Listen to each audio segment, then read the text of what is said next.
This year, Pulp Kitchen Podcast celebrates 200 episodes and we're doing something big. We're recording our 200th episode live at the Leicester Square Theatre, our first ever live show. We're so excited to celebrate this podcast with the people that made it what it is, and that's you. On the night, we'll be recording a live episode of Pulp Kitchen, talking all things movies and speaking with you, the audience. We'll also be playing our film trivia games with you live on stage with fun prizes to be won. The whole evening will be a celebration of films and, of course, 200 episodes of Pulp Kitchen. It will be held right here at the Leicester Square Theatre on Wednesday, the 8th of October. This is for one night only, so make sure you get your tickets so you don't miss out. And tickets are going to go on sale on Wednesday, July 30th. But if you subscribe to our Patreon, you can get access to tickets 2 days in advance on Monday, the 28th of July. So if you want to make sure that you get a ticket to the show, head over to the link in our bio. See you at the show.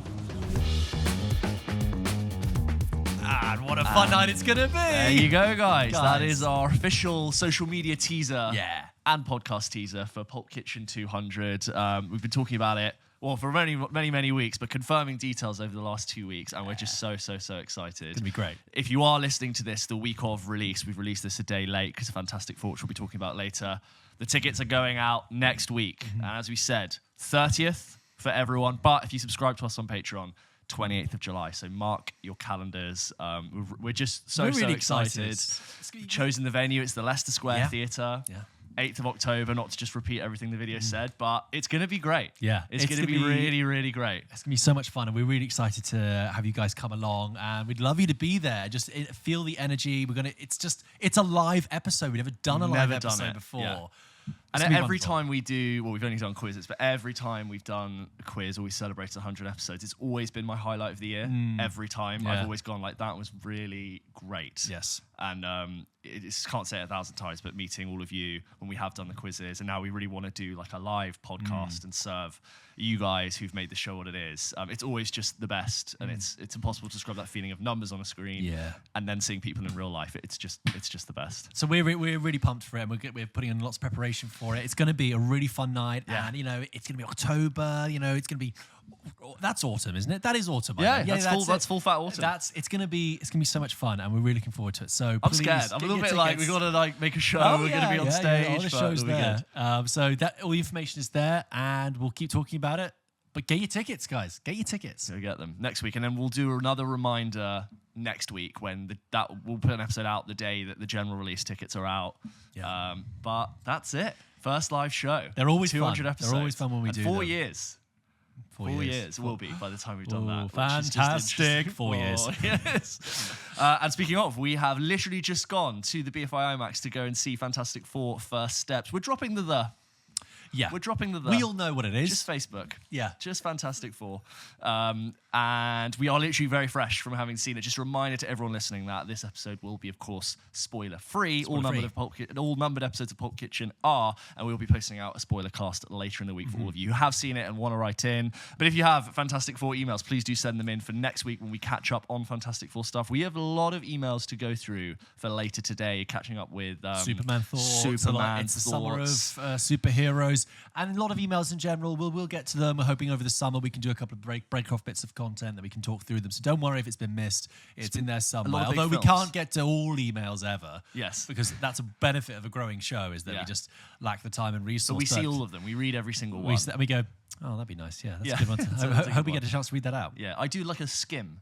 Because I still want to be kind of surprised by the email when I read it on the show. You do this. You go, Yeah. that'd be nice. Yeah. Oh, yeah. You get on with your day. Yeah. How many pairs of shoes do you have? Oh, God. I got asked this in an interview as like a sort of like decoy tactic. Like, cool, how many pairs of shoes do you have? And I thought it was a really stupid question. It's probably looking like around 10. But I'd say of the 10, there's like some dress shoes I wear twice a year. Oh, yeah. And then like I have a pair of walking boots. Like walking boot. We can't do walking boots. Gym shoes. Well, gym shoes. Yeah. So like I'll have at least one pair of running shoes always, and I don't mind. I'm not like buying multiple pairs of running shoes. I'll run my running shoes out. Yeah, run them out. Yeah. And then I'll have like maybe 3 different trainers I'm vibing with. Right. So I have like a pair of Converse at the moment. I've got some Adidas shoes, and then there'll be like some other Nike ones. and then I'll have like some nice shoes to wear to like an event. Yes. Like some black sort of number, and then I have some like broguey shoes for a wedding. Brogues. Nice. And then like flip-flop, we can have flip-flops. Do you know what I mean? Yeah, it's 10 plus. This is the thing. The more we talk about, like, the more I hear you answer the question, the more like it's a stupid question. Yeah. It's just that I was asked it once. Like, it was in a university interview, not like the university was interviewing me. It was like I wanted to be on like the uni newspaper. Of course. And the uni newspaper people were holding interviews. Yeah, well, how many pairs of shoes do you have? Because they thought they were all big boss, and they were a bunch of wankers. Still got the paper though, and still did my reviews. Nice. By the way, Pundex picks. They were called. Oh wow! Look how far you've come. Yeah. Yeah. Little did you know. Yeah, when I was a kid, it was so simple. I had my school shoes, black, like rugged. They were smart, but technically they were like, rugged trainers. If you think about it, like they were school shoes. Like they had a hardened sole for the playground. And then I had my weekend shoes, like, and they were usually trainers. And you went to two pairs of had shoes, holes in them. basically. Yeah. Well, this is Shoes Monthly. Welcome to Shoes Monthly here. No, just kidding. I asked that question just because there were some shoes on the ground, and it occurred to me I had that question on the interview. But yes, this is going to be a fun, exciting episode, guys. A big movie of the year, not just for the MCU, but like in general. I think it's just like I think it's a Fantastic Four movie. We get one every 10 years. Yes, we do. 2005, 2015, like clockwork. 2025. Fantastic and also, like, Four, first steps. it's we'll get onto this in review, but it's interesting to have like a rebooted superhero IP next to Superman that's part of something, but also doesn't really need any homework to do it. And then I said this to you just earlier when we were sitting in the screening, because we are in July 2025, and I said, George, do you realise that we were meant to get Avengers Kang Dynasty this month, and then we were meant to get not Endgame, Secret Wars in December, and all of that has since changed. We then got pushed, Kang happened, that got taken out, now it's Doomsday, and Doomsday is next Christmas, isn't it? So we're 18 months away. What, you look very concerned? I'm listening to what you're saying, and I'm looking at it. I'm just like, I was... Do you remember the original event? Avengers Doomsday was actually originally scheduled for release on May 2nd, 2025. Oh, okay, halfway but through, I agree. Yeah. It was then it was delayed for a year, and then all that and stuff. Fantastic Four was meant to be summer of 24, which was then... it was Deadpool at that point, wasn't it? Yes. Deadpool and Wolverine. And the Fantastic Four... And originally, to be directed by John Watts, who had done the Spider-Man trilogy with Tom Holland. And then after that, he came out and was like, I'm a bit frazzled and fried. And we got Matt Shakman, who directed this instead. And Fantastic Four as well have a history within Marvel Comics as well. Like, Marvel Comics existed, and when they launched the Fantastic Four in 1961, it massively, like, reversed their fortunes. It was a kind of struggling comics brand. And there's a kind of parallel with what's happening with the MCU at the moment. A kind of flagging franchise that needs a kind of shot in the arm, which is what we have with Fantastic Four. And also, it was in the early noughties, was very much on its knees. Remember, it sold off to Fox and to Sony, Spider-Man and the X-Men. Then obviously Iron Man, the last 15 years of history, there you are. And then obviously getting those relationships back and sharing the IP. Like a Galactus eating back the IP. Yeah, we'll talk about the movie, and we'll talk about it. We'll talk about spoilers of the movie in a separate spoiler cast, which we will drop like we did with the Superman one. And there's quite a few spoiler things to go over with this movie. There's a lot to talk about. And I think we also reflected coming out of it, I quite liked that the trailer itself is very first act. Yes. Maybe a handful of shots later on, but most of that is first 30 mins, which is rare. And James, when we went to the IMAX today, we saw a trailer for Wicked for Good. Yes. And what did I do? I thought you looked away. George very politely looked away. I thought you were going to say we saw a teaser for the Odyssey. Oh, no. That's more right. No. George's very good. In an IMAX screen as big as a skyscraper, you managed to just avert your eyes because your fiancé has politely asked you to not watch it too early. Yeah, and because she's like, she said to me, it shows everything. And I've said, noted, I won't watch it. Yeah. And I actually, when we went to see Jurassic World Rebirth, I watched her watch it, and she was like, how excited. And then she went, yeah, you shouldn't watch that. You're set to be away when it's out.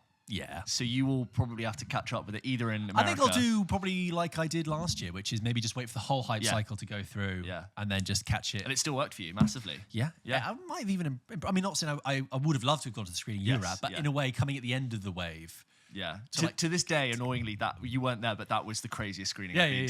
It really was. And I had to sit down and record. You go and listen to this, like my pure thoughts coming out of that experience. It's like I really enjoyed Wicked. I acknowledge it just totally wasn't for me. I'm really like take it or leave it with the sequel, but I've never gushed so much and praised a film that I just don't really love. Yeah. And I'm like, it's good. I think it's great, and for people who love it, I totally get it.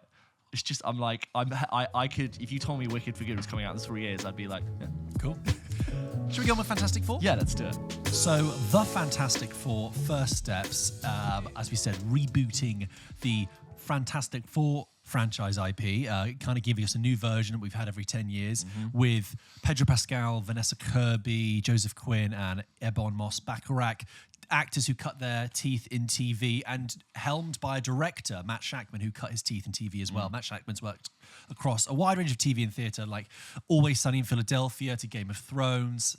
What he made WandaVision. He's kind of toe dipping into the one of the much better TV exports of the MCU post Endgame. And this is a separate world, separate universe to what we're used to. It comes up at the beginning and says Earth 828. Now, I couldn't tell you the difference, James, between Earth 828 and 643 and all that kind of nonsense, but just one of them. But it's a different Earth. And this is set in the 1960s, so kind of referencing the fact that the comics were published in the 1960s, and it's this retro-futurist vision of the 60s. And Matt Shakman has talked about the vision of it is kind of tapping into the space race kind of age, the World's Fair kind of future-looking optimism that the 60s had. And yes, it is the 1960s, so the fashion still have the big glasses and the overcoats, but you still have, with this, you have flying cars and that vision that you get with things like the World's Fair, where the ideas of Tomorrowland come from, is very present. So you have skyscrapers and advanced technology. Also, lovely international cooperation and communication in this retro future where people are just a little bit more. That's all for the greater good. And a lovely it reminds you of The Incredibles, The Jetsons, even like Fallout in a way. It's a really very, very distinctly created vision. So basic premises, and we'll be light on plot because we can be. We don't need to be any more detailed on plot. But the Fantastic Four are already the Fantastic Four. This is not an origin story. We're given a kind of a newsreel recap of their tales and how they got their powers in space. As we all know, this is 4 years on from when that incident happened. They went up into space and encountered a cosmic field, came down, and they have powers. As we know, Reed Richards is super stretchy. He's also super smart, but that was already his power. Sue Storm can turn invisible, but also create force fields. Ben Grimm is now a giant rock. And he's strong. And Johnny Storm is the Human Torch. He can turn into flames and fly. And in this one, they're like, you know what? He can turn into flames. He gets to keep his clothes. Yeah. He doesn't burn off the clothes. That Reed Richards has given him some like non-flammable fiber. I actually thought it's just that they're just like he creates an aura around him that it doesn't touch his. And I'm like, that's so much easier to understand. And yes, it's very playful with this era of the 60s. And Johnny Storm has a Andy Warhol screen print of himself in the room. It's great.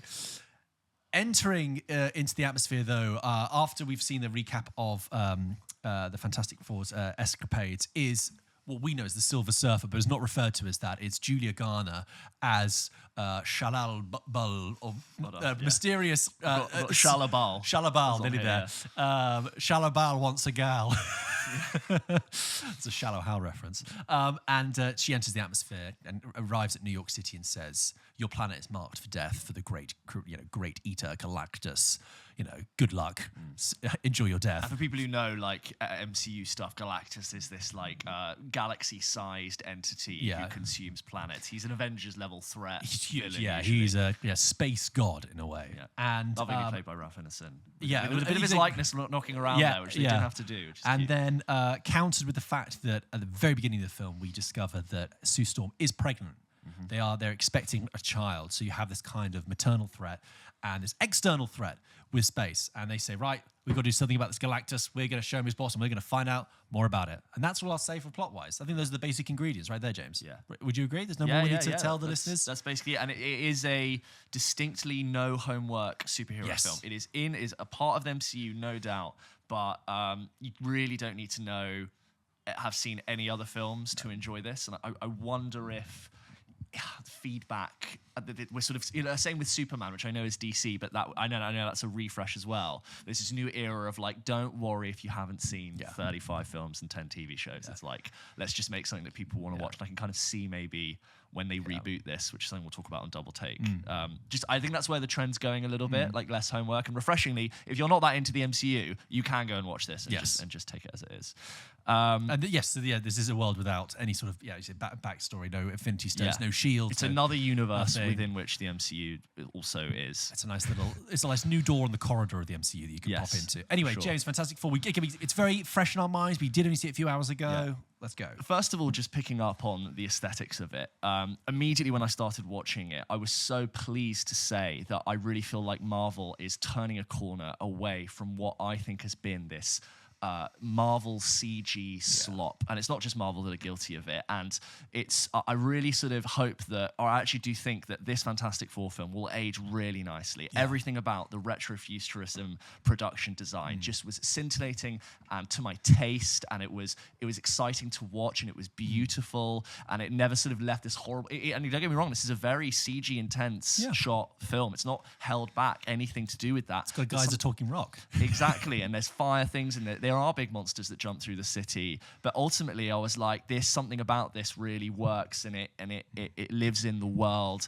I loved everything to do with their spacesuits and the flying car, and like the shape of their spaceship and their home, the way in which like everything is exaggerated and like stretched like an anamorphosized chalkboard. It just looks great, and it was a pleasure to watch. And definitely I think that all four of this cast I think do great work. I really like Joseph Quinn and Ebon Moss-Bachrach. They're funny and they're really likable.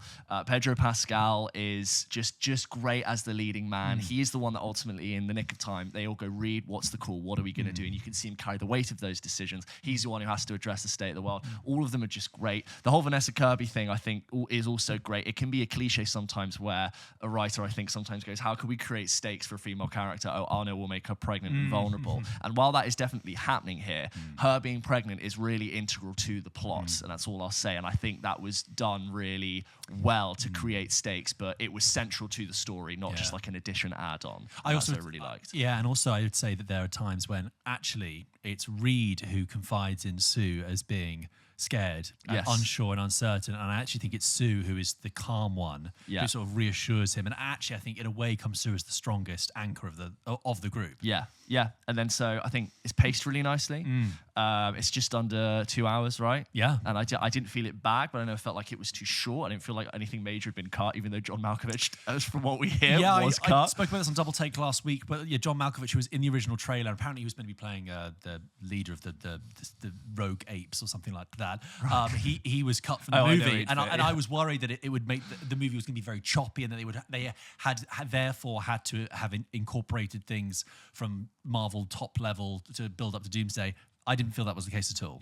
And even though structurally the plot completes a puzzle that I think is fairly familiar territory. You have ordinary life, a nice montage setting up, and then Julia Garner comes in and says, well, hang on, all of this is going to end, and it gets very Act 2 as it goes on. But even though it did sort of like meander about a bit plot-wise, I always had a great time. I was always entertained. I was kind of laughing. I thought the action did well. And when, it's no spoiler that Galactus is in this film, when the really big thing is on the really big screen, I thought the sense of scale really worked. I think like sometimes the plot is like, now we're all going to do this and get everyone to do this. Okay, that's not going to work. Now we switch over to here and we're going to do this. So it is a bit plotty, and there are elements of it that I think are very familiar. But as far as like an improvement on the MCU goes, this is for me a huge step in the right direction. I think I wanted a little bit more to link into the wider MCU story, and that's something I think I always am looking for with my Marvel stuff. Sometimes the way they're isolated can sometimes make me go, why am I paying attention to all of them? But then also I'm praising it for also having been like, there's no homework required. So it's a balancing act, isn't it? I think there are certain like plotty issues I think we'll get into in our spoiler cast, but on broad strokes, I'm really warm on it. I had a good time. Even though this film, funnily enough, coming out of our review of Superman, which you can go and check out, where I described it as being very frantic and rushed and an awful lot going on with not enough time for me to really like soak in and marinate with the characters. And my favorite Superman scenes were the slower dialogue heavy scenes, and all of a sudden it was like Lois in a spaceship, now we're in a black hole, now we're here. There are really big sci-fi ideas in this film, and it throws a lot at you about moving things through space, and there is a black hole scene, and we do have Galactus, but for some reason I'm introduced very slowly and carefully to all of those things, and this for me is just much more to my taste, and I had a really decent time with Fantastic Four. I agree, and I'm picking up on that point you just said, that I agree in a way of bringing you into into a world that you're not actually familiar with or you haven't been in a while, like Superman did.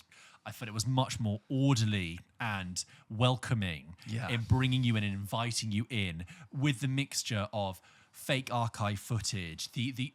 It's really interesting that the 60s was a time of booming media, print, television, analog media, and you get that in this. You get magazine covers, you get conferences, you get cassettes, you get vinyl players, and you get appearances on the Ted Gilbert Show, which is this Mark Gatiss fronted show, which is clearly meant to be the Ed Sullivan Show, and that's really, really exciting and really a great way of bringing you in. And I really enjoyed that. So when Julia Garner turns up, I'm like, I know what's going on. I'm ready to go to Act 2. I'm ready to go to Act 2. Thank you. Come with me on your board.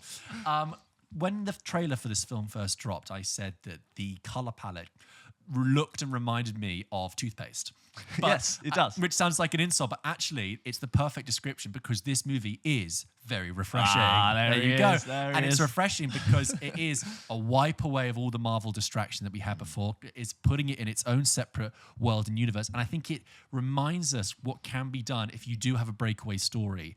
And it actually reminded me of what was great about the early MCU films, like Captain America, the first Avenger, or even the first Thor, where you have just characters in their own world, not burned by everything else, and they can grow in their own way that suits those characters. And I really liked that. And the words that were coming to my mind when I was watching it are, this is solid.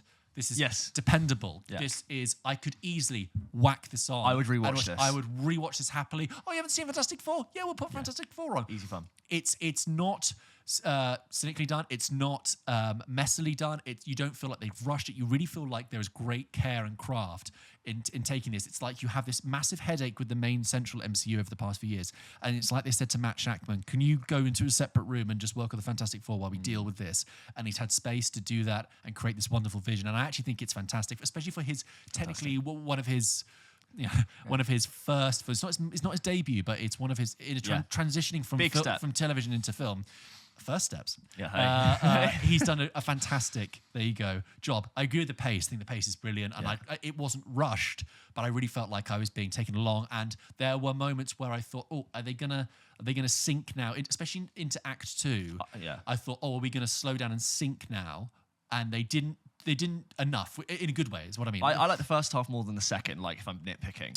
Yeah, I think so too. The kind of, the barreling sort of setting up and then these are the stakes. There is a great central sequence, as you kind of touched upon, with the Silver Surfer, which is brilliant. Yeah. And I think every single frame, the whole design of it beautiful. Is just so refreshing. Yeah. And it's always telling you, this is very different. This is not your grandma's MCU I've film. not felt aged out of the film, which is something, it's a thing I kept telling myself you're not, but it's a feeling I've sometimes had leaving a lot of films. It had a twinkle in its eye. Yeah, and it's not ashamed or scared of embracing the fact that it's a comic book Fantastic Four film. Like if you look at Fan Four Stick, that was almost like, no, it's cringy, it's real. We're in the post-Dark Knight era. We have to make it feel realistic. And then obviously you go and see that film if you want to see what happened there. It's like, no, it's brightly covered. It looks like the comic. It looks like a comic strip of Fantastic Four. They look like a bunch of Power Rangers in their silly little suits. They should sell Fantastic Four toothpaste. Colgate or Aquafresh should just come in and have them like punching across the packet. It's charming. It's got a little twinkle in its eye. And I think I feel back on solid ground. And yes, I know you wanted a little bit more of a tee up for what's coming. I'm like, it's 18 months away now. I can't believe that's still till a doomsday. Delayed. But so I'll happily wait. I enjoy this for what it was. I don't want to put too much pressure on it. Yeah, because on all of these films, thousands of really talented people work on them and work hard. The scale of how many films they've tried to make in the MCU has like quadrupled, and that's obviously now, as we're hearing the news, as you and I have heard, that seems to have been the reason for the poor quality and the bad visual effects. But I don't know who it is, whether it is the Kevin Feige's of this world, or it is Max Shatman really trying to iron out what are their like sort of brand guidelines for how they want this to look. Whatever it was that they did, it's the right direction for the MCU. Like in particular, first of all, I really liked the montage catching up on the Fantastic Four, who they are, how they did, where they've been, and what's happened. It is a montage, but like worked for me. It was fun because there's this scene where the film is open gate, like it's the full part of the frame, and it's them before they go out on that space mission, all just like getting their suits on, the haircuts, the lighting, the light, the film grade, all of it looked exactly like those Buzz Aldrin, Neil Armstrong videos of them going on the Apollo missions. And again, like they are obviously referencing that, but it looked so good and unique, and it was this endless carousel of different things to look at. And again, I was just like, this is gorgeous and scintillating to look at. And you know, we talked before about how as the Marvel films progressed, there was a thing about nanotechnology where we lost the tactile feeling of putting on a suit and the visor of Iron Man shutting. And by Infinity War, he's just pressing a button and these nanobots just like swallow him up. Very convenient. It's all digital, right? Yeah. It's all just frictionless and smooth. And that's actually not very. It's not because it's lacking tactility. You're not really engaging with it. There's a nice contrast with this, but where like when they are in the space shuttle, and they're clipping their things into a kind of like bottle cap looking central thing. You really feel the clink and the clank and the mechanicability of this whole world, and that is really important. You want to have a world in which you, as an audience and as children who watch this, can really feel like they can reach out and touch the surface of this world. Yeah, probably make a good theme park ride. Buttons that go. Yeah, and you press them. And on the nano thing, like, I totally agree. Like, you did see, bolts of metal from Tony Stark shift into nano. And there is that fight in Infinity War when he fights Thanos, and I think like the nanotech is actually used quite well in some senses, because if he rips off a bunch of it, he can only protect certain parts of himself. And like in some sense, I think that's fun. But when in the beginning, when he fights the Thanos' goons who come down, yes, it makes for a cool shot to see it all just sort of like rip in front of him. But sometimes I'm like, that visor going shung is what's really, really cool about it. But yeah, and just a well-directed action using when a lot of later on when all of the Fantastic Four are using their powers between them. I say that all of that is choreographed well. I would say of all of them, we see Mr. Stretchiness the least. We did. I think he is the least used power. It's the brain, mate. His brain is the power. Yeah. I also think that inherently stretchiness is quite hard to make look good. Yes. It's quite a goofy power. It does. I think like CG wise, it's always going to look warpy and strange. But I wasn't like, yes, it's used the least, but I didn't necessarily go, oh, where's Stretchy? I was like, he's still a really great character, and the dynamics between the fights were all engaging, and it's a massive step in the right direction, just generally for the MCU. And I think even with the runtime, an hour 55 is the runtime. It's like, yes, this is a tighter, more streamlined, focused MCU film. This isn't a banky film. A couple of years ago, this movie would have been 2 hours 20. Yeah. They would have left John Malkovich in. Yeah.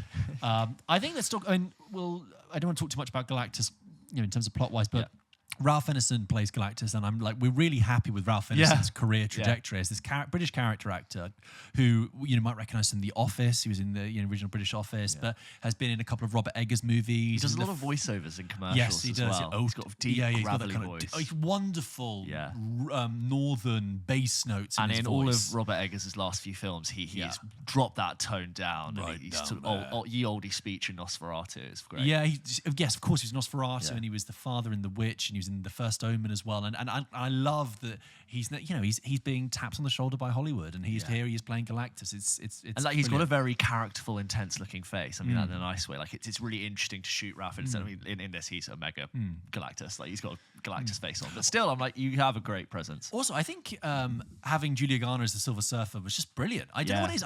I was like, you look really cool. Yeah. You look really menacing, and yes, you are kind of warpy and Terminator 2-y. It's tough with all the reflections, right? Yeah, but I'm like, I kind of you are scary and sinister, but also enthralling. And what's your vibe? I really great shots with like which is in the trailer. Like Human Torch like flies up into space to try and catch her board, and they meet, and the sun's between them, and it just looks good. It looks tasteful. And let's talk about Mr. Rocks himself, the Thing, who not referred really to as good. the Thing, obviously, because that's mean. We His don't name's do that Ben anymore. Grimm, and I always thought it was realistic and felt real. You know, I wasn't like, well, that looks too rubbery. He's still like caricatured, and they've accentuated. Like you have to obviously with the rock face, like bring the eyebrows up and the mouth, and I think eyes is a really tricky one to get right when you do that. But it works. He never felt out of place, like he wasn't in the room. Do you know what I noticed though?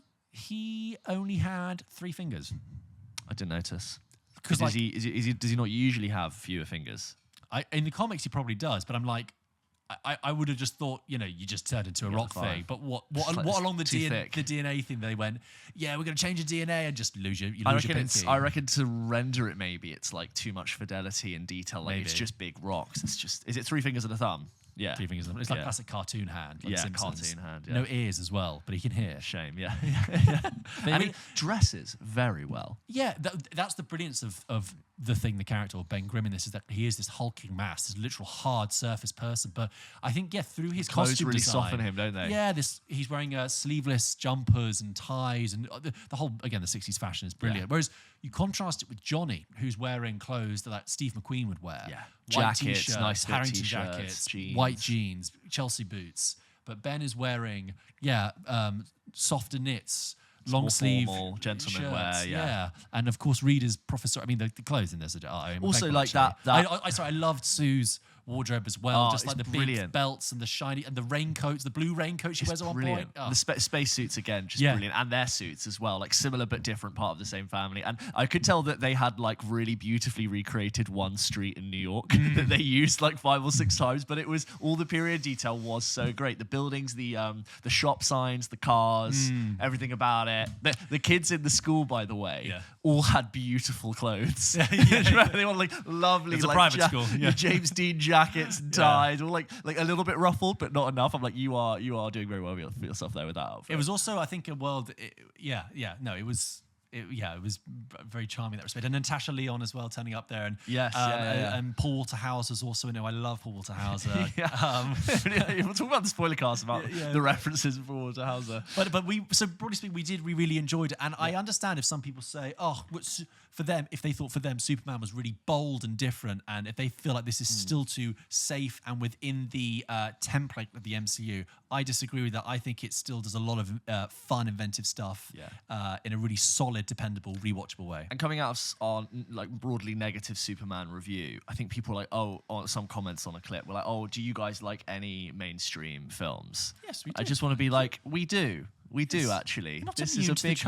a big main one. Yeah. I did appreciate that comment, but anyway, it was like, when they're good, we definitely do like them. But as always, guys, it's out this weekend, so I'm sure a bunch of you are going on to see it. So of course, let us know your thoughts to hello@pulpkitchenpodcast.com. Catch up with us as well if you have seen it in the spoiler cast, or save that for after you've watched it for the tube ride home. Get that on, knock it on. What did James and George think? Yeah, talk deep spoilers. So we will be releasing that very soon. But in the meantime, that's our take on Fantastic Four. The Fantastic Four first steps, and this first steps is kind of like a pun on the old bun in the oven. Yes, of course. And also space travel. With you, because I sit next to you a lot in the cinema.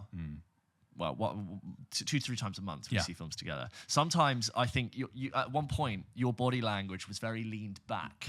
Which typically, as history has served, means that you're a little bit detached. You're a little bit like, this is just passing through me now. And I was wondering, maybe George isn't having a good time in this like second, third act. But I think you just I didn't want to. You'd had a rough time coming in, hadn't you? Oh yeah, I got incredibly travel sick on the train.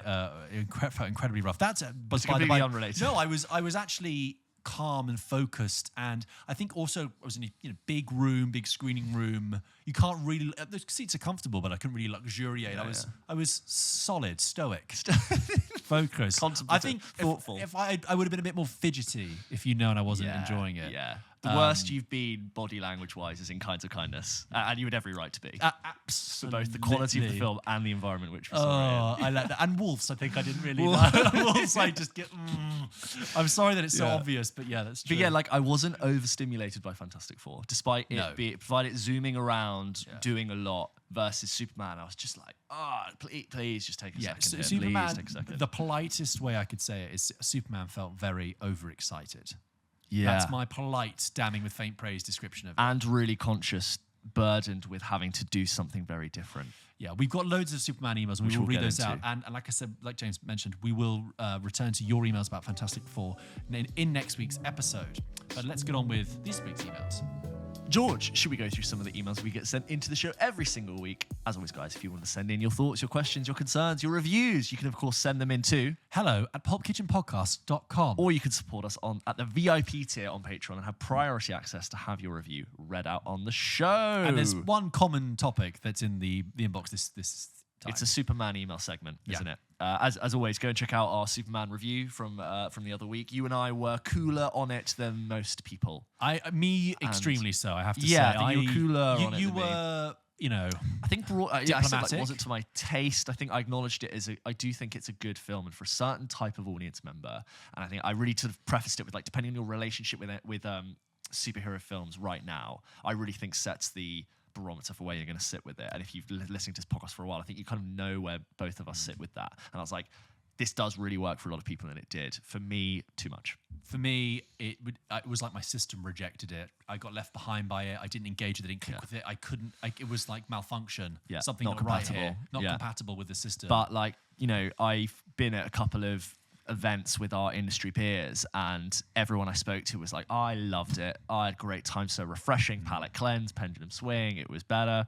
I want to shout out friend of the show, Fred Asquith, who joined us. Oh, Solidarity. yeah. Voice noted us to say, We had guys, hang in strong. We had a I horrible also little hate Superman. horrible little community in our little group chat, just being like, this was fucking wrong with it as well. But we are genuine. I did say in the Superman view, I really did want to hear from people. So here we are. I don't. Again, as I said in the review, we don't enjoy saying that. I don't enjoy. No. I was really excited for the movie. Yes, and I've decided, by the way, I am going to rewatch it, but I'm going to watch it at home. In 6 months' time, in my own environment. I think so Let too. the hype die down, and I think now I know now I know what's in store. I think I'll have a different appreciation with it, but I will return to it. I'd like to do the same, and I was excited to see Superman. I think you were too. Oh, I was ready. I was more so than the Fantastic Four, I think, actually. Oh, I think it's sick. Oh, by the way, we should catch up on the Jurassic World Rebirth, Superman, Fantastic Four. We need to find out which one did the best box office wise, and then we can compare our critical impression of them and maybe like a Rotten Tomatoes score. Because remember, someone asked which one would you think performed best commercially and critically? Yes, that's right. We'll do that next week. This first one is from Ellie. Ellie writes in, says, "Hey boys, hope you're both well. Been a while since I've emailed. Brackets. I've been touched before with movies like Deadpool and Wolverine. A comic book fan. Yes, I'm clearly. sensing. I've been listening to your thoughts on the movie, and I've just got out of my screening, so here are mine. Just want to be clear. I haven't seen a Superman movie before, and I'm only a dabbler in DC side of things compared to Marvel. Right, bear with me. This may be a bit of a stream of consciousness. So I completely agree with your point of James Gunn shaking all the toys out of the box. I felt the plot was all over the shop and could have had a few strands trimmed down.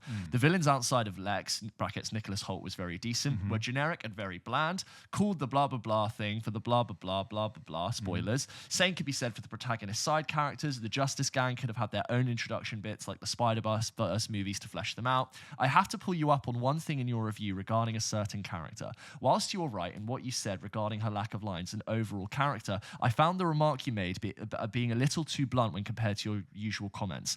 I was shocked James Gunn had anything to do with this movie, given the great work he had done with Guardians of the Galaxy. I think maybe about the journalism character that we talked about when I said all she had done was jump around. I didn't notice that. You noticed I did. it. I didn't notice it. But Look, I appreciate you saying I brought that up. I'm not like reveling in the fact that I observed that about a character. I did also check with other people in my screening who also were like, yeah, what the hell was that? With all she did was seem to wear a very low-cut top. I'm not familiar if like that character in the comics is very sexualized and like, I don't know, like not substantiated in not character substantiated. Form, I was like, I've seen this person jumping in slow motion, and I haven't really heard them say anything. What's the point of that? Why are we doing that for here? Maybe it's indicative of where I stand in the film, but I genuinely can't remember the character you're talking about. I do. I saw it at IMAX, so it was all there. But like, I'm not proud of like having noticed that, but I did sort of want to mark it against that. The good point was, Ellie goes on to say, the good point was David Corrins, where I did believe him as Superman. Would love to have seen him more as Clark Kent. Brackets. I had a similar feeling about the balance in the Batman too.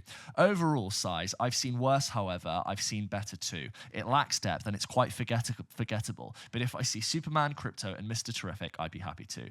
Side note, if you want a better example of a summer comic book movie, watch Spider-Man Far From Home. It also contains a better twist at the end too.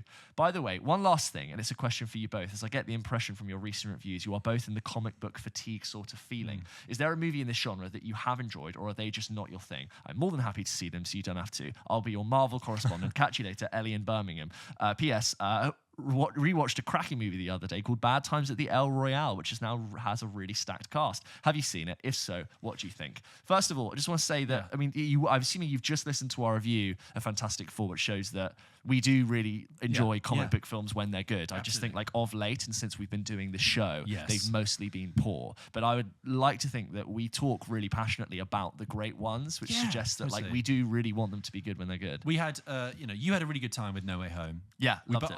We both go back to our Guardians 3 review. We both really enjoyed that. We've talked very passionately about, like, our love of Endgame. The Batman part one. I spoke recently, only a few months ago, I did a rewatch of all the Marvel things with Anna, and she really enjoyed it, and I really enjoyed it. Guardians 1 is like my favorite Marvel movie, and that's why I was also quite surprised with Superman as it came from James Gunn. Civil War, I think, is like a really underrated film. I think it's really, really good. I love the original Sam Raimi Spider-Man films. Yeah, and I love Winter Soldier, and I actually like the Watchmen series. I really like the Batman. Yeah, the Matt Reeves The Batman we really enjoyed. So we definitely we are not blind to appreciating the taste. This is a larger conversation that's coming out right now about, like, is superhero fatigue real? And, like, I think I usually lean on, like, it isn't. Like, bad movies are bad. And it's like, when the movies are good, I don't fatigue like Fantastic Four that I've just watched. I fatigue the CG slop. Lacking a brand identity, just chaotic, abandoning storylines that we talked about in our spoiler cast. Cynical, mechanical corporation trotting out three superhero movies a year just for the sake of it. Messy scripts. Like we didn't dislike Deadpool and Wolverine. I think we were like, this is, very unique project. It's almost like it's not. In a way, it's not a movie. Yeah, I'm not trying to Scorsese and say it's not a movie, but it is just like a parody, a spoof of the toys of the MCU. It's a rock concert.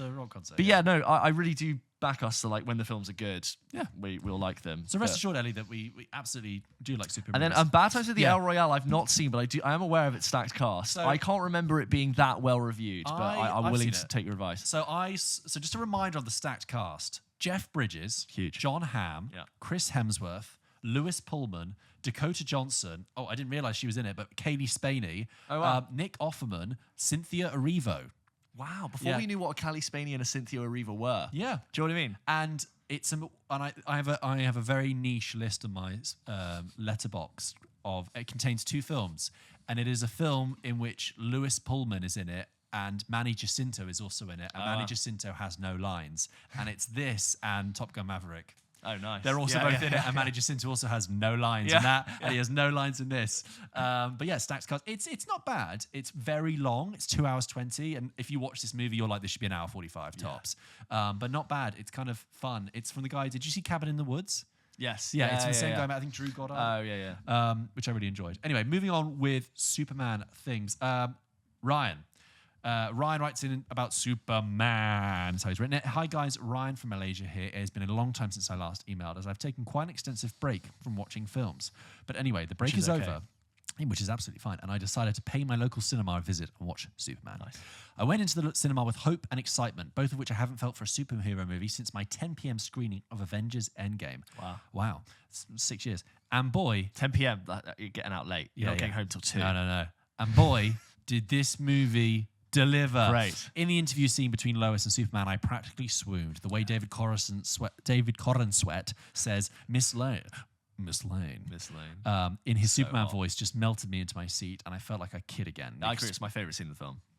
The film had already lost me at that point. The experience of watching this movie made me feel like it was an automatic 5 stars. I even cried, not once, not twice, but 3 times. And when I exited the screening room to publish my review on Letterboxd, my heart shattered into a billion pieces when I saw George's 2-star review. That was when I started to question myself. Were my tears worth it? Am I wrong? I'll let you guys answer those questions, but after further consideration, I've decided to give it 4 stars, as this is not the best superhero movie that has been out this year. it was supposed to be, but it isn't. In my opinion, Thunderbolts is the best superhero movie to be released in 2025 so far, and I cannot for the life of me figure out why. Anyway, love the pod as always, and keep up the good work, boys, from Malaysia. Ryan, I've completely forgotten that Thunderbolts exists. I'm really sorry. The new Avengers? I'm sorry to shatter your heart, Ryan. I took no pleasure in writing my 2-star review on Letterboxd. Your opinion, regardless of, either review or either of us say, like, your experience is your experience, and it is. Don't let anyone take that away from you. Yeah, and also, like, everyone sees things in different environments. We have different things going into it, and I stand by it. It's like, what did you want from the film? Yeah. Thank you, Ryan. This next one's from Jamie, who says, "Evening, boys. Fresh out of the cinema and just finished your spoiler cast on the way home for Superman. Big Superman film. Grew up in Smallville. Are you a big Superman fan? Yeah, big Superman fan. Grew up on Smallville. Oh, sorry, on that. Obviously, there's been a lot of Smallville content that's been circulating around. I've seen and now. Superman Returns. I haven't seen Smallville. Did you ever watch Smallville? No, I have but I a know feeling people have it's a lot of love for it. For a lot of American teens, I feel like it's their Doctor Who. Yeah. Oh my God. Because like the great CGI show. is really Yes. really dated, but like it has a special place of affection. And I think towards the end, it did get a bit of a bigger budget as it like really sort of, fleshed out the Superman story that we know. Sorry. Grew up in Smallville, saw Returns at the cinema, although enjoyed MOS. Man of Steel. Thank you. Although not a fan of what it led to, Justice League, etc. I think we're the same. Yeah. Guys, the more I think about this film, the more disappointed I become. I just want a Superman film with a Superman story. I don't know how you go into this film, the first in a new universe, and decide to tuck your main character away in a glass box in a pocket dimension and have the Justice Gang running around trying to save him. Honestly blows my mind. Also, whilst we're on the pocket dimension, what the heck was all that business with the about the scenes of Superman trying not to and getting sucked into a What was that? Awful. Just kind of keep lightish on spoilers. I remember in 2013, the things that Man of Steel was critiqued for, the mindless destruction of Metropolis being one of the main things. Well, this took it to the next level. Metropolis was literally ripped in half while Superman quipped about doing important stuff. We'll get back to that. Like you guys said, there is so much happening here and so much to take in. Multiple superheroes making their debuts, multiple Daily Planet staff, and I can't believe James Gunn did the one thing I hate the most with a superhero film, and that's just make the bad. How are we still doing this in 2025? Can totally see why Matt Reeves doesn't want his Batman to be a part of this universe, as that film is art compared to this film. Gone a bit long here, but nevertheless, a poor start to proceedings for me, and my long wait for the Superman film that just purely explores Superman shall continue.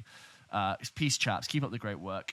Jamie, and you have a lovely byline as a UK and destination wedding photographer and a lovely circular thumbnail of you just looking over to the side. And we have your website and your email your address website and your mobile phone. Email and a link to and your Instagram WhatsApp. and your WhatsApp. So Jamie, thank you there. I mean, just first of all on the, I think your first paragraph, you're just talking about like all of those big ideas, that scene where just a lot of running around with big ideas. I was like, God, this is very entertaining, but I'm like, this is a lot. That scene is a real kind of like lightning rod moment for a lot of people. I know a lot of people, even who have liked the film, have said that river scene, shall I call it? Yeah, let's call it the river scene. I like, what, this too much. And I remember watching the movie thinking, what the fuck is You're not this? in. I'm not into this. What the, I just stop. Just stop, please. Yeah. And then on like comparing the destruction with Man of Steel, I will still say Man of Steel's destruction, if you rewatch that film, is heinous. It's not the yes, in this movie, Metropolis, there's a threat of Metropolis being ripped in half, right? And that's not a huge spoiler. But in Man of Steel, the punching and throwing of buildings and gas tanks and things, it never ends. It's on and on and on. I will say I never had a problem with it. Not only because I quite enjoyed the action, but yes, the destruction is crazy.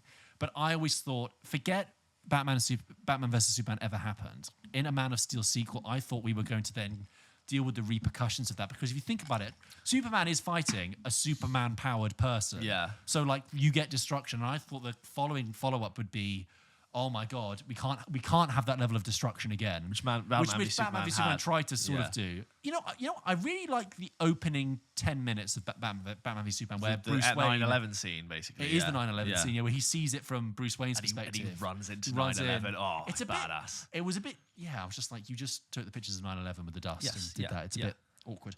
Jamie, I'm glad to, well, not glad, but it's refreshing to hear someone who didn't quite like it as much. This next email is from Gideon, who writes in and says, "Dear James and George and George and James and James and George and George and James. Thank you. Hope you're doing well. Gideon Just here. fried me. I don't know which one you went with. Second-time emailer from Rhode Island for the summer. I'm writing to talk about, dramatic drumroll please, Superman. I listened to your spoiler-free review the other day before I went to the theatre to see it with a college friend of mine. I was surprised by your reactions, but I was determined to make my own opinion of it. I watched it last night, and I enjoyed it. I see what you meant, George, by feeling overrun by information with little to no context. The movie felt like an ADHD teenager hopped up a Monster and Red Bull. Yeah. However, That's James Gunn calling you. Yeah, keep going. However, I liked the cinematography and how the camera moves during fight and dialogue scenes alike. As a decent DC nerd, I love the little Easter eggs, like having Stag Industries be the building. But I thought actors...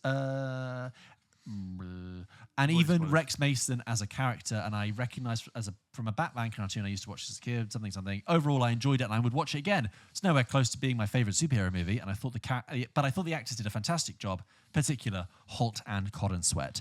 Anyways, love the podcast. Hope this shows up on the next episode. Or two, but we shall see. Hey. Look, guys, we try to get through your emails. Gideon, I'm sorry. P.S. I watched The Prestige this week, per your recommendation, and it's become my favourite film so far. Oh, amazing. Would you consider it a perfect film? Why not? No, we're not going to get into that. I mean, yeah, it's always kind of been up there for me. It's great. It's really good, and I rewatched it Christmas, and it was amazing. I just trying to remember when I watched it. I think it's my oldest favourite film. Yeah, and it's wonderful when you recommend it to someone who knows nothing about it. To clarify, I meant it's the film I've had as my favourite for longest. Yes, not like 2006 is the oldest film I have. Yeah. So you held it in. Yeah, I rewatched it, and it's still really, really great. And I was watching with some people who didn't know stuff, and they did need a bit of explaining. Is it a perfect film? I'm almost ready to park the perfect film discussion, but my gut was like not quite. Because I think with Nolan, there are a lot of Nolan-isms in the writing of The Prestige. Wife. Yeah. Disposable drunk wife. Yeah, it's there, and I don't think, as much as I love it, the acting is great. I love the world of The Prestige. Scarlett Johansson's accent's a bit wonky. I'm supposed to be British in it. Don't you love him, Angie? Yeah, there is that. Just not quite, but like, what a film. What a great film. Films. Your favourite film doesn't need to be perfect. No. This next one is from Lavana, who says, "Greetings again, you too. The Land Lawyers has returned with 2 reviews and a request for some advice." Studying land law. Land law. The law of the land. The law of the land, yes. With a day in between, I saw both F1, the movie, and Superman, and would like to share my thoughts on both. Oh, by the way, my sister and my mum went to go see F1. They had a great time. Yes, that's good. Like, yeah, I was here when they booked the tickets. Yes, I prefaced it. I was like, you really enjoy it. It's a bit silly. It's a bit cheesy, but I think there's lots to enjoy. And that's exactly what they said. Great. They had a really good time.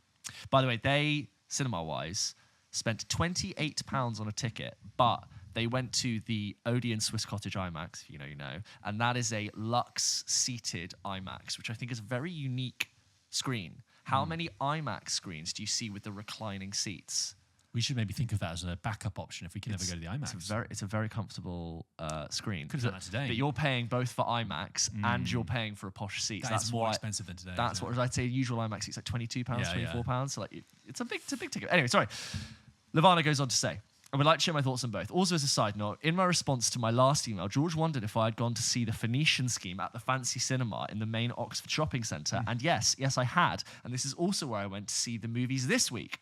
The cinema in question is a Curzon, and a massive shout out to the Curzon free under 25s membership, which gets you £6 cinema tickets at a Curzon. That's a really good deal. Completely not sponsored. That's genuinely a really good deal if you're under 25. In terms of F1, I am a fan of the sport itself. I genuinely liked watching the races play out, following the strategies, and also the drama of the 10 teams and 20 drivers. I think if you are someone who does not like all of these, even 2 out of the 3, would not follow a season of the sport itself, then you are just less likely to enjoy this film, which I think was kind of where you would come from.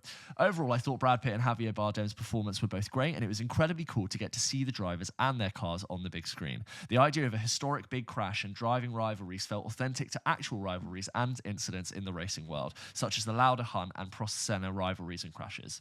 And you can, of course, go and see Rush to hear that. Although I don't think there is any driver as old as Hayes is portrayed as. Fernando Alonso is still racing in his mid-40s. Overall, a solid film if you're an F1 fan, but probably very mid if you are not. Now to Superman. I cannot remember ever properly watching either a Marvel or DC movie when I was younger. That's quite good. You've avoided a lot there. I think I might have seen bits of the earlier Avengers with some of the Thor movies when my brother was watching them, but otherwise they were simply something that did not interest me. However, when the new Superman cast was announced, I knew I'd be going to see this movie simply due to my undying love for Rachel Brosnahan, who was absolute dynamite in the Marvelous Mrs. Maisel TV series. Meant to be amazing. Anna loves it. You'd love it. You'd really like it. So I listened to you. Why'd you laugh? No, I find it funny sometimes people are like, oh yeah, you'd love it. Yeah. Oh yeah, of course you would. I know. I know. Says, oh yeah, you'd like it. If I didn't like it, and I was like, yeah, but you'd love it. I have seen an episode that made me laugh a lot. So yeah. So I listened to your non-spoiler reviews, booked tickets for Superman, and watched Man of Steel the night before. I do somewhat see what George was feeling desperate about. There were definitely points where I felt completely overwhelmed and overstimulated and felt they were trying to do far too much, and it was mildly incoherent. Those moments aside, though, I really liked it. Personally, it packed more emotional punches than Man of Steel, even if they were cliche, controversial opinion. I love the dog and Superman's inability to properly control him. I thought the plot, when processed properly, was okay, and overall did not mind having to do a lot in the moment learning about the world we were in. I do think if they toned down the action, I lost interest if a fight scene, I lose interest if a fight scene is more than 3 minutes, and / or simplified the plot, but gave us more backstory / exposition. It could have been good.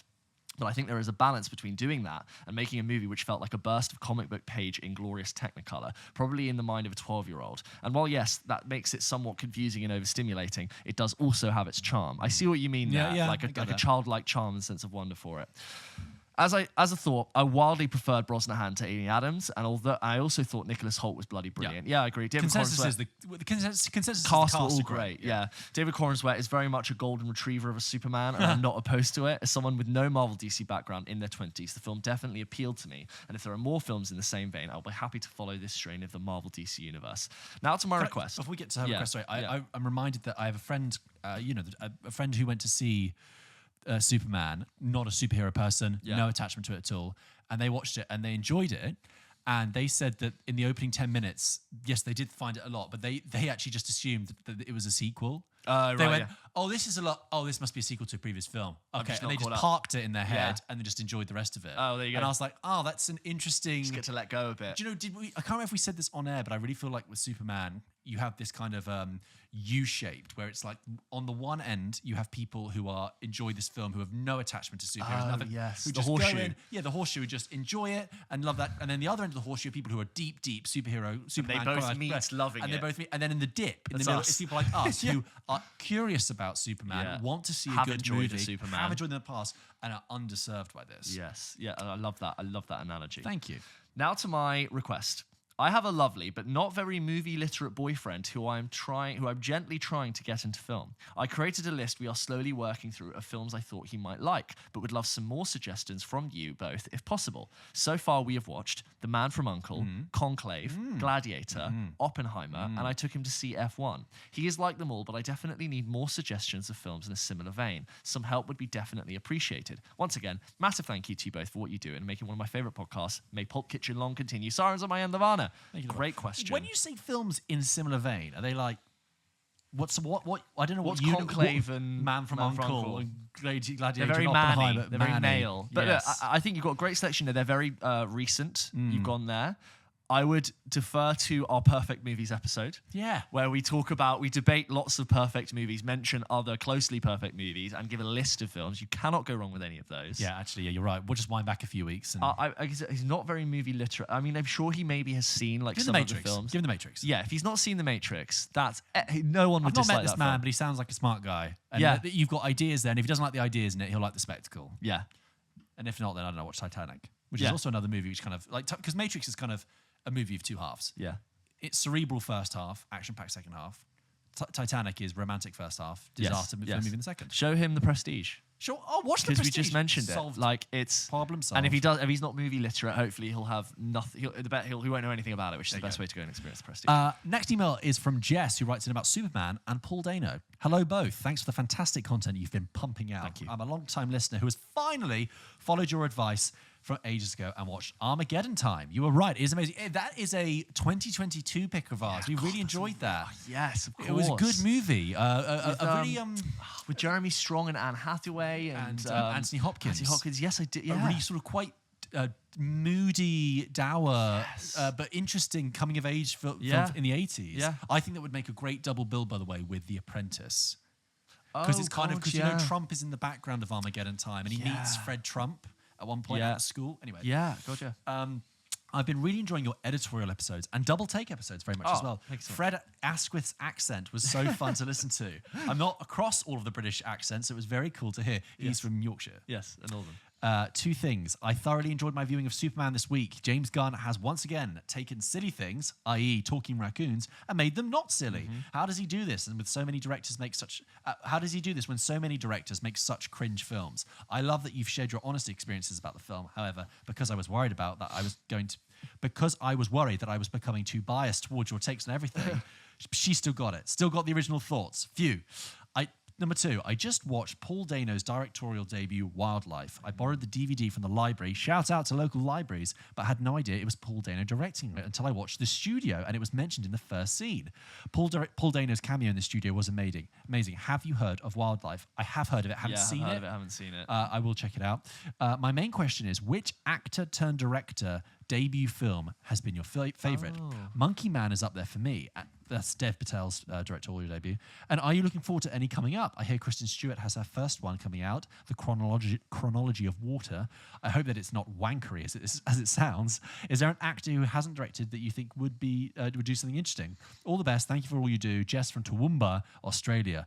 P.S. Your Australian accents peaked in your Furiosa episode, but have since been in decline. It's okay. It's a difficult one, and you're bloody brilliant at every other accent under the sun. I suggest watching The Castle or Kath and Kim. Both are Australian accents. You're right. You know what it is I'm glad that we were at least close to the mark on Furiosa. Yeah. It's because we haven't... I don't think we've encountered Aussies in a while. I don't have any Aussie friends. No. I used to work with some Aussies, but that was a long time ago. Like you watch like 2.5 hours of Furiosa. Yeah. Like, all right, in it, mate. Oh, you're going to make it awesome. Yes. You know what? Fantastic Four has a scene where with an Australian news anchor. Oh, right, yeah. He was like, well, I'm not going to do it. Yeah. I do remember that for a second. He was like, hey, bloody hell, they're getting the energy right. Actor turned director. You know who's a director who I actually really like as an actor? Is Jon Favreau. Yes. I find Jon Favreau really funny. He's really funny in Deadpool and Wolverine in that scene. He's brilliant. And he's just brilliant in like I Love You Man and in Iron Man when he's in it, like the first few. He's always really, really funny. What about Jordan Peele? Jordan Peele. He was an actor.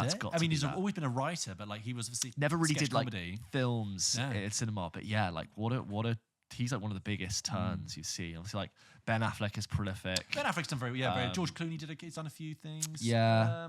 Who you got? You got Pete Berg, who directed Deepwater Horizon. Greta Gerwig. Greta Gerwig. Yeah, of course. Greta Gerwig's a good shout. Bradley Cooper, we're not convinced on yet. No.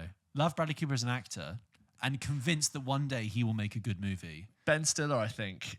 Obviously coming out of Severance, but like, he directed Tropic Thunder and Zoolander 2. Having come out of Severance, which he didn't create, by the way. Just important on that, actually. He just directed a lot of the episodes and helped produce it. He didn't. He's not actually the creator of it.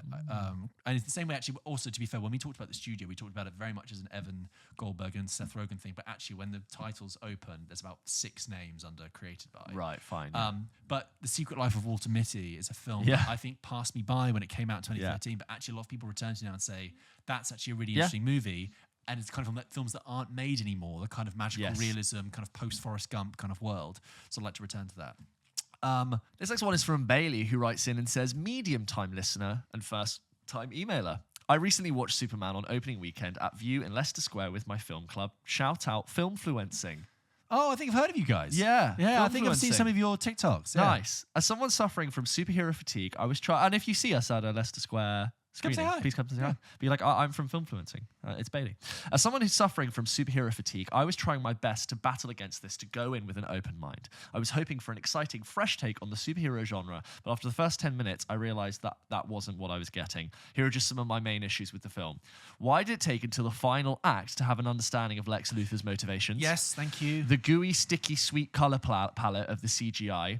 Lois saying, it was just a punk rock. I was just a punk rock kid. Nobody in the history of the entire human race has ever talked like that. I suppose if you were a punk rock kid, you wouldn't describe yourself like that either. Yeah. The dated stereotype of the dumb blonde. Is that what I was referring to? Isn't that the selfie? Sorry. Yes, sorry, selfie thing. Yeah. Yeah, sure. I actually thought that she was quite funny. The geopolitical storyline, white savior complex that reminded me of when Kendall Jenner solved racism with a Pepsi Max. That's so true. It's great that so many people have connected with and enjoyed the film, but I came out of it feeling like I'd enjoyed an entirely different movie, which leads me to my follow-up question.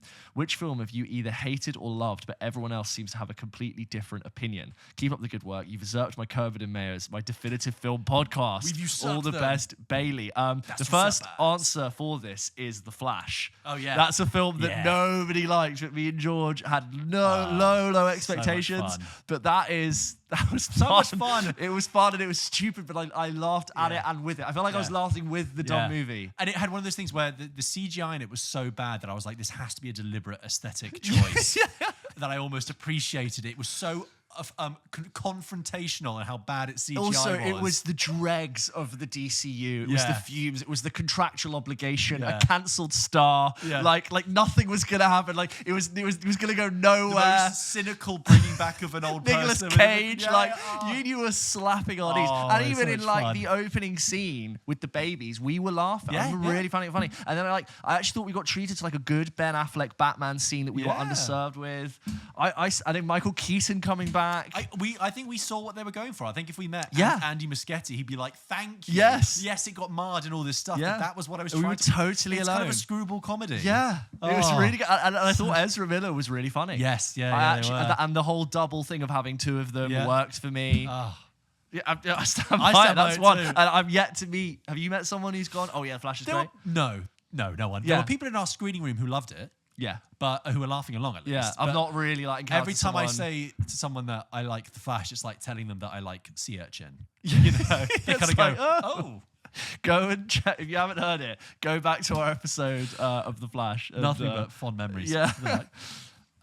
Michael Shannon coming back as Zod, taking it 100% seriously. Yeah. Like really, he's like, I'm going to come back as Zod and I'm going to give it all the beans. All the really good jokes in it about how things were just a little different, how it was like Back to the Future. And he's like, that's Eric Stoltz. He's like, who's Michael J. Fox? I was like, I really like those jokes. If you know jokes. And finally, non-Superman related email, but in our conversation last week, in last week's episode, we talked about Back to the Future came up. Yes. And we talked about Back to the Future, the musical, right? And you It's a said perfect film. Well, someone said Back to the Future was their perfect film. You said you get a lot of adverts advertising the musical. We debated what it looks like. Neither of us had seen it. We've had some correspondence. I prejudged it as bad. You've prejudged it as bad. I've said, hey, I've seen a lot of awards that it's won, apparently. Who knows? We've had some correspondence. We've had 2 bits of correspondence. The first is from Emil, who says, Back to the Future musical. Dear George and James, James and George, in your Perfect Movies episode, you discussed Back to the Future, the musical, and your expectations for it. I'm a drama teacher. We just took our students to go and see it, but I was incredibly disappointed. Given all the huge amounts of marketing that the play has been paying for online, you might be forgiven for thinking it would be good. However, it's lazily done, and all the money is spent on the admittedly cool DeLorean, but the rest of the set seems like it was taken out from Panto from a local Amtrak. It was really disappointing taking students to the West End for the first time, only to be let down by a lack of effort from the production. Not to mention that the style of the performance was incredibly cringe, and Doc's opening number for Act 2, where he's dancing with scantily dressed lab assistants, was the cherry on the cake of the experience for me. However, all of that being said, are there any films you think would make excellent adaptations to stage? This could be musicals or plays. All the best. That confirms my suspicion of the film. And I'm sure people have had great, times with it, but I see the very broad acting style from the ads that I've been served, and like typically when they take a very popular, there's a lot of West End shows, by the way, taking very popular film IPs and adapting them to West End shows. It's like, what's something everyone knows for people who might not necessarily speak perfect English, but it's for tourists who can just jump in and enjoy it. And I just think it's really not what I'm looking for from the theatre. And I started to really, sort of lose my faith in theatre as like as a reliable use of my time and money. Was when I was doing drama A-level. Our school would really kindly, as part of our A-level, pay for us to go and see things, sometimes at the National or at the Almedia. We would get a chance to go and see plays, and it was such a mixed bag. And these were top theatres in London. I honestly used to sometimes resent the fact that even for the privilege of doing drama A-level, we'd get to go and see a play where I'm like, the seat's fucking uncomfortable. This is going to be really long, really indulgent, and you can only see this. Even if it is great, it's come and it's gone. If you weren't there, you can't give it to anyone. And of course, I love theatre. You and I met doing theatre. Oh yeah. But as time and money value, I think it's very low. It's a big roll of the dice. And also, actually, true theatre is I don't know. I've seen amazing theatre. I've seen so much amazing theatre. And also, I'm it's, not being even, really it's not even a snob about West End shows. I had a really good time with the Stranger Things show. I want to say that's actually a really fun, cool production and doesn't feel like a cynical exercise in building an IP. And I was really burnt by The Cursed Child. And loads of people had said it was great. And I watched it. I was like, oh, this is not for me. This is like mass produced, like it was a mess. It was sloppy. It was baggy. It's 5 hours long, George. Like I watched that because I love Harry Potter. But like, a lot of people are going to treat them to 5 hours of story? No, thank you. Just before we go on to that, we've had another counterpoint to the Back to the Future musical. Oh, please. But where that emailer was just saying about what things we make, what films we would like to see on stage. Yes. Oh, sorry. A bit of a cheat answer, but I recently rewatched A Few Good Men, and like, that was originally a play. I've seen it on stage. When? I saw it with Rob Lowe in 2005. That was 20 years ago. Because I I looked into it and I saw that he'd done that, but I would like a revival. I was, when I directed the play at uni, yeah, I wanted to do A Few Good Men, but I was advised against it because there's only one female character and most of the people who do drama at Sussex were women and I'd be competing for all the male parts, which defeats the fact that we then went on to do a play that was basically all men. And I was like, well, if this was all men, I could have just done A Few Good Men. Also, the female character in A Few Good Men is so much more interesting than the one in St. Paul. Yes. But A Few Good Men, it was the Aaron Sorkin script almost verbatim from the film on stage. It's brilliant. Anyway, but we have another message from, I want to say, hold on, I think it's from Angus. Oh, I think The Prestige would make a great, so I just keep talking about The Prestige. God, yes, that used to be my answer, of course. Because it's all on stage, it's magic. You could, like the same way Cursed Child did magic on stage really well. Oh my God. And you do the lightning cracks in Tesla. You can do the Christian Bale's Transported Man where he throws the ball. So good. Yes. He throws the ball on stage and the guy comes up under, oh my God. It'd be really good. Yes. And you have doubles on stage the whole time. Sorry, I don't want to spoil it. No. Yeah. That's perfect. That's a really good show. And when Hugh Jackman's at the back and he like does a thing and he's over here. I'm gonna have to go back and watch The Prestige now. Oh, it's brilliant. It's come up 3 times. And just sorry, Angus writes in to counter that point about Back to the Future the musical and says, just heard your thoughts on Back to the Future the musical and had to message, I will be your person to say I went and saw it and I thought it was great. Totally understand your skepticism after The Devil Wears Prada and The Cursed Child, but Back to the Future the musical is amazing. I wouldn't describe it as watered down at all. It's incredibly faithful to the film, except for the Libyans. The music was written by Alan Silvestri, so it's incredibly faithful to the films. Just hearing the orchestra play the overture is amazing, and the songs are really solid. Not to mention the special effects, the car, the clock, the tower scene, all the quirky science bits Doc has. It's a phenomenal show. It's a show you come out with an increased love of the film. There you go, a balanced view. So who am I to say? I will just preface, I'm not like some Philistine who doesn't want to engage with theatre. I just, like, as someone who watches films all the time, like, I just find in general that does a lot more to serve its audience than I think a lot of bad theatre does. There is obviously amazing theatre. Guys, thank you so much for all your emails today. We have had loads. We'll get through them, but obviously we wanted to cover what's topical, which is obviously Superman, and then a little discussion about Back to the Future the musical. Yeah. Let's wrap it up now and play a game. James, as ever, Pulp Kitchen ends with a game. And guys, going to treat you to a little round of the sound game here on Pulp Kitchen. 2 rounds for you, James. Let's do it. 2 rounds for you of the sound game. If you are unfamiliar with this game, we always like to end Pulp Kitchen with a game. If you're unfamiliar with this game, I play James a little snippet of a film, and he has to guess which film that is from. That is it. Play along at home. Enjoy it. Get your pencils out and your pads. James, guess the movie from the sound. Guess the movie from the sound. That's right. And you have half of Wall Street out there swilling your free booze at that fun park every weekend. I'm surprised he hasn't tried to drag you in. My God, he has. He's got nothing to do with your little racket. Is Al Pacino in there? No. Wall Street. I could see. He's got. What's going on with Wall Street racket out there? Hey, one more time, please.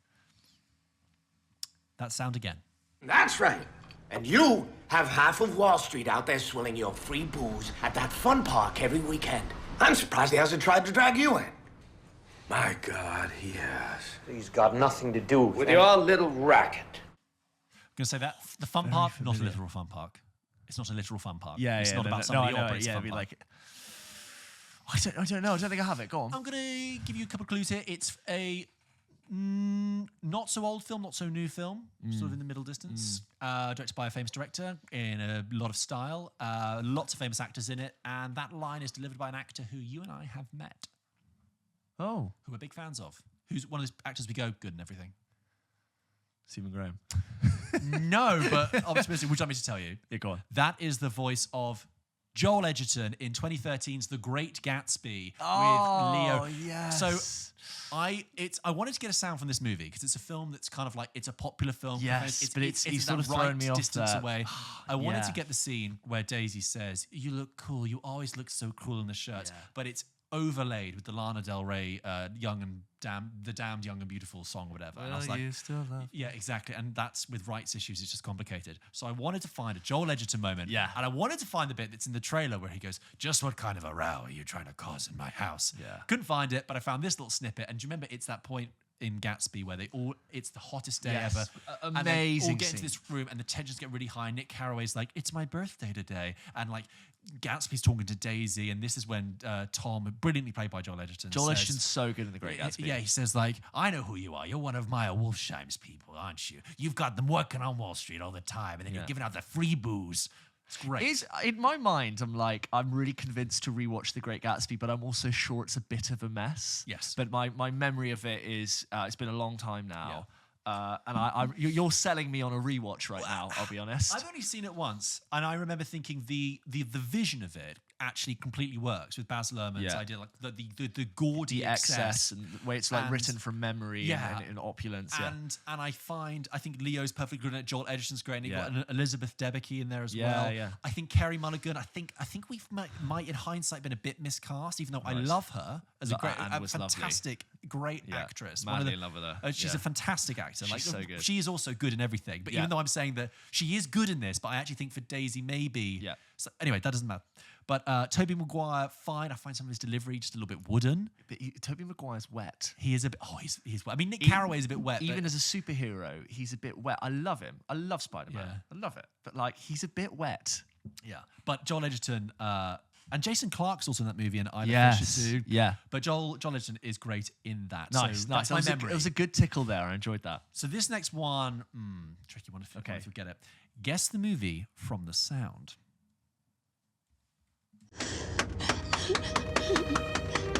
Magnificent! Magnificent! Magnificent! Now, it's Okay. short, and that makes it very hard. But I included that line because I love the delivery of that line. That sometimes, because it's in a massive film, Yeah, and I yeah. want to like pick that off and go, we all forget that this line is said in this way, and I'm like, that should be a meme. I think I have it. Go. Is it Benicio del Toro in Avengers Infinity War? Yes, yes, it is. when Thanos is first using the Ether. reality stone. Yeah, the reality stone. Ether reality Yeah. stone, and it's a fake moment. Yes. So yeah. Gamora and the Yeah. Guardians turn up, and It doesn't sound like a comic book film. No. It sounds like something Else. else. Yeah. she confronts Thanos, kills him, and he dies. And she's like, "Oh my god!" She feels terrible Yeah. because she's killed her, a stepfather, adopted father. And he's like, Benicio del Toro, who's in the cage, because obviously he's the collector. It's going, magnificent. It's also a weird moment where you're like, oh, is Thanos like a red herring? Yeah. Is there something else that's going to go on here? No. And then it all bubbles away, and it's actually the Yes, collector's not and even it's there. I all think on the collector's fire, dead. yeah, it's all on fire. yeah. And Thanos is like, "Did you really think that would do it, daughter?" And Star-Lord's like, I told you to go left. yeah. You know, he's like, really didn't. Well done for getting that. I really yeah, didn't get it. Because do you know why it did? When we were working downstairs earlier, you said something. I don't think you heard me, and I went, "Magnificent, magnificent." It's one of the like 42 sounds you'll make in a day that just go. Into I have noise. realised that basically when I'm not conversing with someone, I am on radio and I just sort of oscillate like a sound through. box of I do. noises and things. Yeah. And occasionally you'll go, "Oh, nice, Yeah, I nice. get that." And sometimes you'll go, "I don't know what that is." Or I'll go like, that is a reference of the film thing. I mean, like a really deep cut. It's one of my favorites is when we reference something really niche and the other one has to buffer. And I'm like, that's from that film. That's from Snow Dogs with Cuba Gooding Jr. And we're just like, it'll really tickle us. It's like a real deep cut. Oh, that was There you great. go. That was the sound game, and that was episode 190 of Pulp Kitchen. Please check out our spoiler cast of Fantastic Four that's coming out later. Oh, this it's a good week. spoiler cast. It was a really good spoiler cast. We've already recorded it. It was great fun. We really tackle into the detail of the film. Thank you for joining us. If you're a new listener, thank you. And if you're a regular listener, thank you again for joining us. And don't forget to look out for your tickets for Pulp Kitchen 200. All the info by the time you're listening to this will be on our social media, in our bio. If you're listening to this week, tickets are going out on the 30th of July and 2 days earlier for patrons. So if you want to make sure you get your tickets, again, it's one night only. We only have a limited number. Yeah. Head over to Patreon to make sure you get access. And of course, on the days that they go live.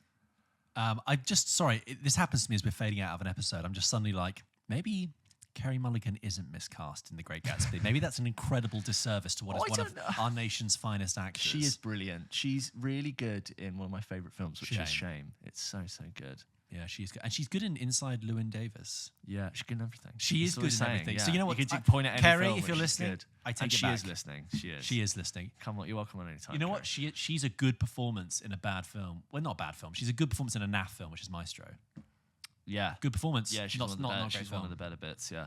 They did. Remember all the shots of them like leaning with their backs together in the garden, going, "Ah ha ha ha, a gay old time." Yeah, that movie, man. Yeah. Anyway, thank you for listening, and thank you as ever to our producers, Finn and Dave. We'll be back next week with a review of horror movie Bring Her Back. Yeah. We'll also be reading out your emails of the Fantastic Four, but stay tuned and keep your eyes on the feed for content coming all the time. We're trying to post a lot more regularly. Yes, I'm hoping thank to you. do a review of the Netflix Lena Dunham series Too Much, which I've really been enjoying. So watch out for that coming soon as well. And thank you to everyone who's been enjoying the extra content and turning up for it. It's nice to see you guys enjoying it. So just thank you all round, and thank you for your support. On our Patreon, we do a new show called Double Take. We're going to talk all about like the Marvel shifting that Kevin Feige spoke about. Kevin Feige did a massive interview with Variety and dropped loads of big bombs on that. Yeah, so if you love what we do and you want to hear our exclusive Patreon news show, head over to Patreon again and you can catch Double Take. We do that once a week. It's great fun. It's more of us, more newsy.